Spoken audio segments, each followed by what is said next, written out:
silly boy. Yes, you. You're a silly boy.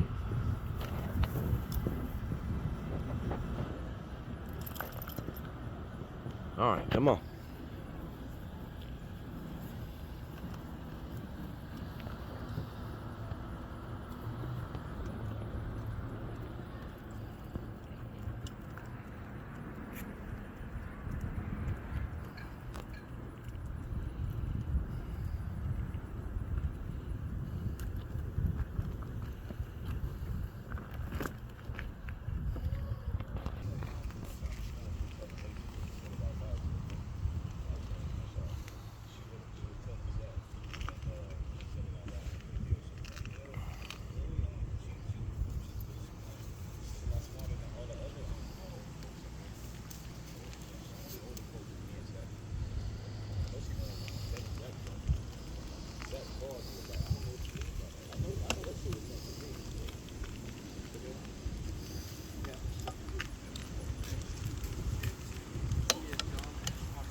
I don't blame you. I'd want to walk in the grass in the shade too, buddy. I think it's right smart of you. I know I appreciate it.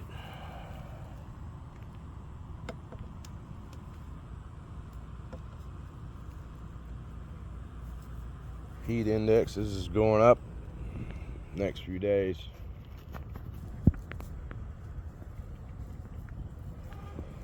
Supposed to be anywhere from, I don't know, 108 to 118 in the feels like.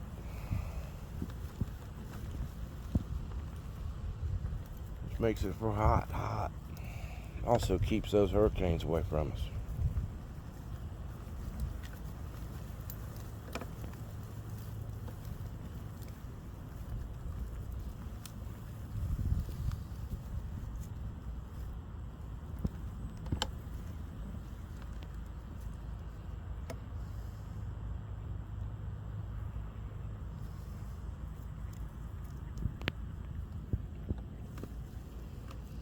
How about we just go a little past the dumpster and then go back?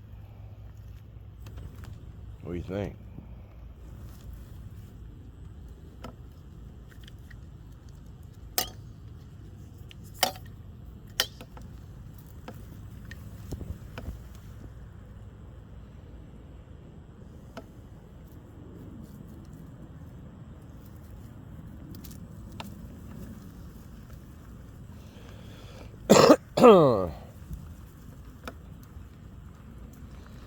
Last year we were lucky and didn't happen to have a hurricane plan put into effect because we never did get one here,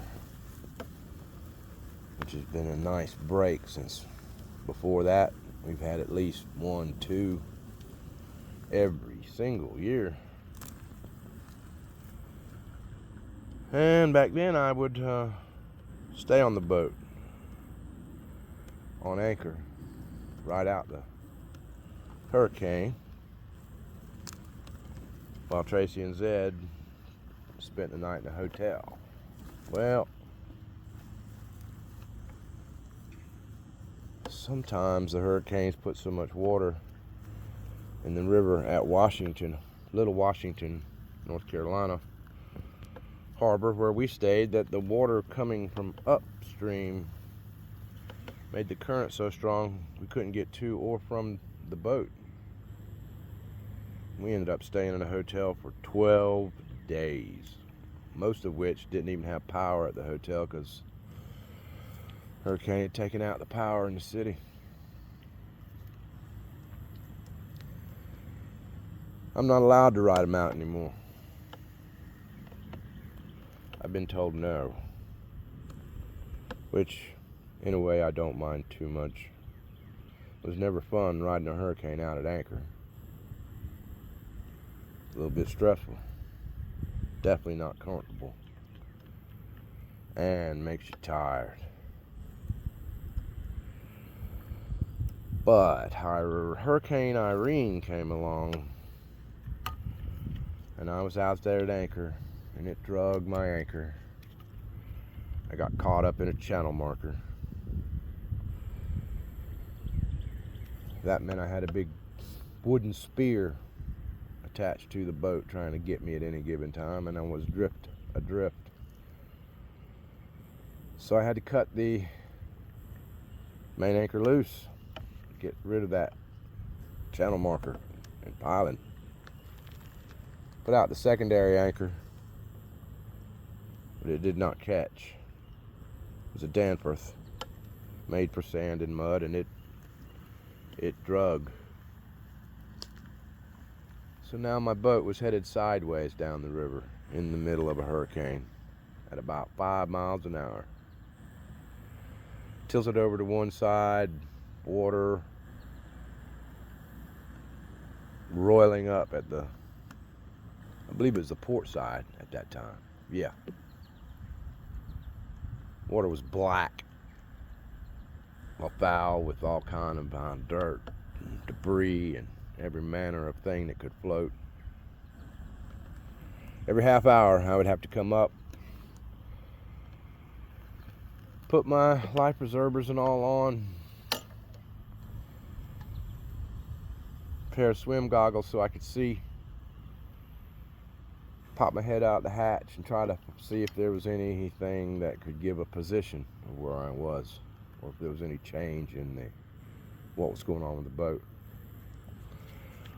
I'd call the Coast Guard every half hour, let them know.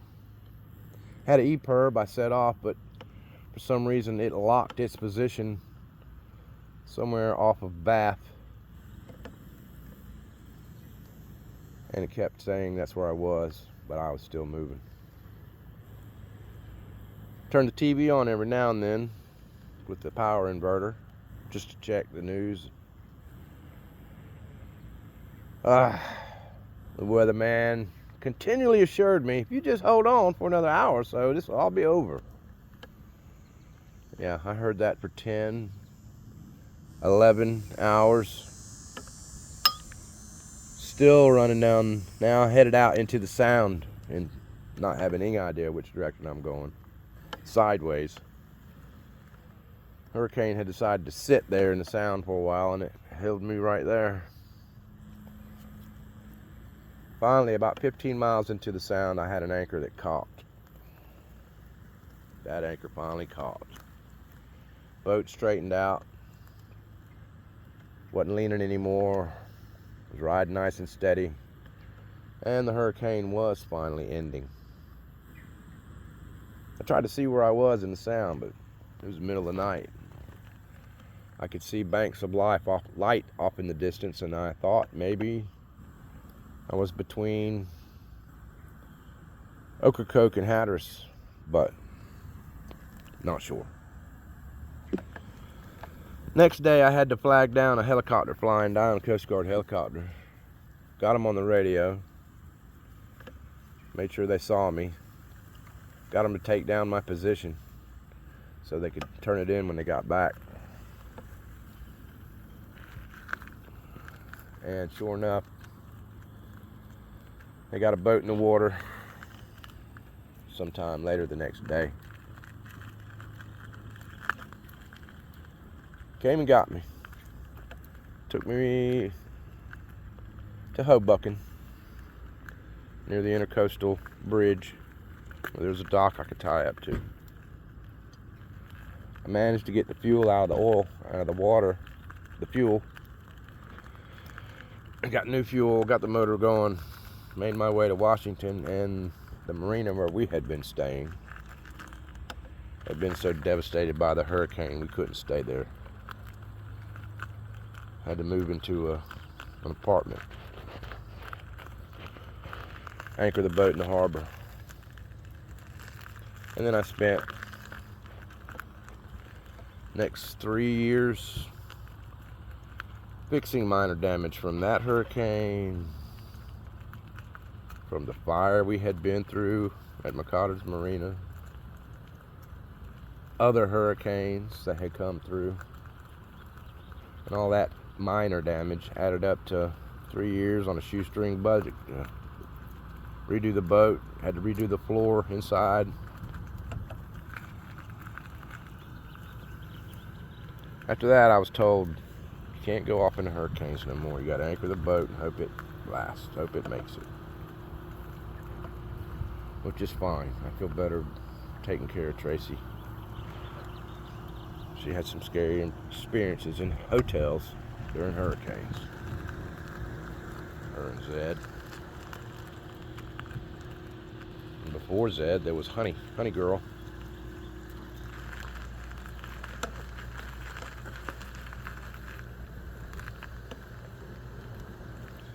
That's my sailor story for today.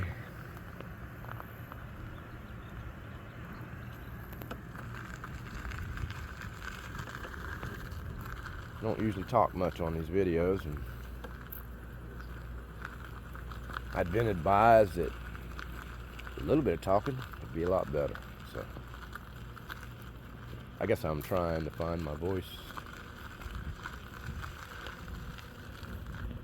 What do you think, Zed? Sound all right?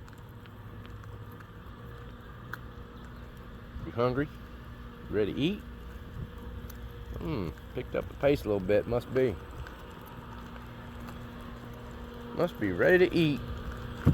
Feeling better today than yesterday.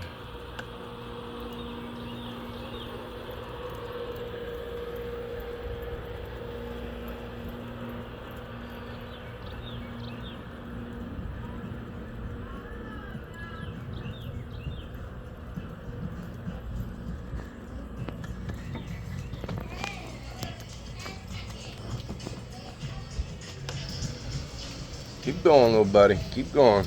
Let's go eat. Come on.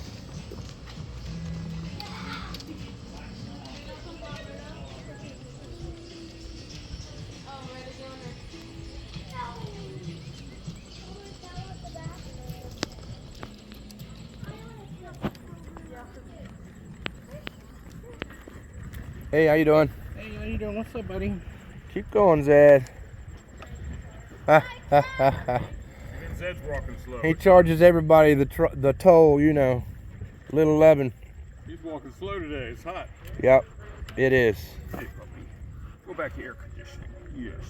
There you go. He's a good dog. All right, come on.